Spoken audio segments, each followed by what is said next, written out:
We launched these trucks, the first round of trucks leave on Christmas Day to head to Trenton, New Jersey for our first show, which is that last weekend of December. And then the weekend of January 2nd through the 4th, we're in 10 cities around the country, and we don't stop really on that kind of an intense schedule until the end of March when we have our World Championships in Las Vegas. So these guys are really thrashing to get it done. So we'll take a slow lap, we'll let you see the magnitude of what's going on, and then please just let us know what you might want to go back to or who you might want to interview. I'll kind of point out some of the drivers and crew chiefs as we go, and then we'll let you get any stand-up interviews, anything you guys want, okay? Everybody from the Tampa here. Absolutely. In fact, the 3 drivers that are here all were relocated and now live here. They're residents of our community. Well, so any native? Are they in Sarasota or in Tampa? We have to ask them. I know that a couple of them live actually in Apollo Beach, where I live. All right, we're good. So as we said, the state of repair. Maximum Destruction, that's our 11-time world champion truck. We're going to circle back for pictures, right? Okay. You guys will notice a lot of the trucks look alike. When you take the fiberglass bodies off, they're pretty much standardized as far as how they're built from a chassis standpoint. Safety is always the first priority, so the chassis obviously being the most important safety aspect. They're all pretty much the same, and then we are able to bring them to life with the different types of bodies and names and graphics. You don't buy this off the showroom floor, do you? No.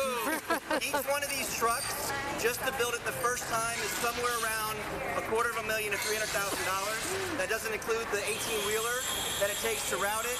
That doesn't include probably the 5 motors that'll go through in a year and all the damage. It's about $1 million a year operation per vehicle. Wow.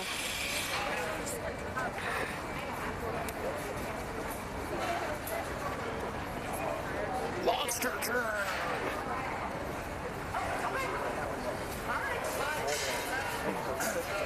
You guys will also notice all the trucks have very small tires on them. Normally, in our world, we wouldn't want that to be captured.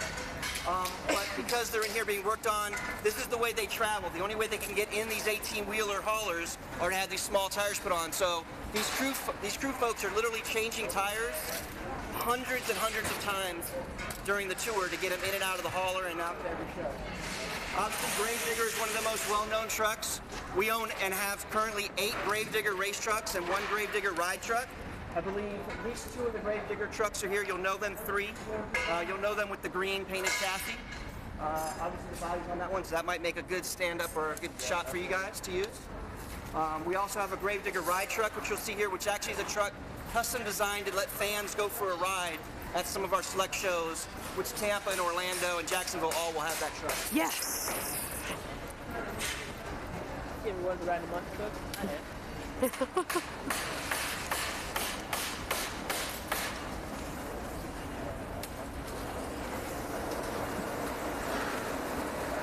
Monster Mutt.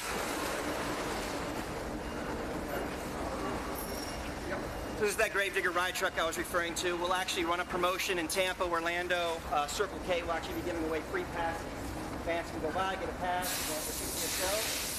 They have the ability to actually go for a ride in this truck before the event out in one of the parking lots outside the stadium. Its lines are usually 3 hour long. I mean, it's just hugely popular attraction. Especially, you know, a kid gets to go from playing with his toy at home. And are the giant tires on it? Yeah, it'll have these exact same tires. It's just, obviously, it's not running a alcohol-injected motor. It sounds really good, but it's more of a toned-down motor. And obviously, it's retrofitted to kind of be roller coaster-style seating. Real good thrill for a lot of families. How big is that tire? The rim weighs about 800 pounds, and the tire weighs about another 700, so combined it's about 1,500 pounds each. It stands almost 6 feet tall. I think it's 66 inches tall.